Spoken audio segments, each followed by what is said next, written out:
How to add Malwarebytes Browser Guard. For Chrome. Step 1. Open the Chrome Web Store. Step 2. Search for Malwarebytes Browser Guard. Step 3. Open Browser Guard. Step 4. Click on the Add to Chrome button. Step 5. In the Add pop-up window, click on the Add Extension button.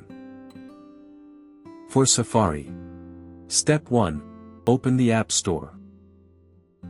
Step 2. Search for Malwarebytes Browser Guard. Step 3. Click on Get. Step 4. Click on Install. Step 5.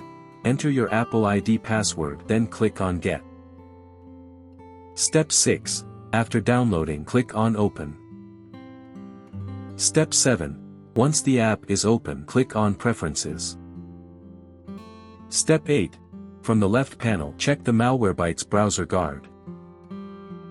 Step 9. Under the Permissions section, click on Always Allow on every website. Step 10. In the pop-up window, click on Always Allow on every website.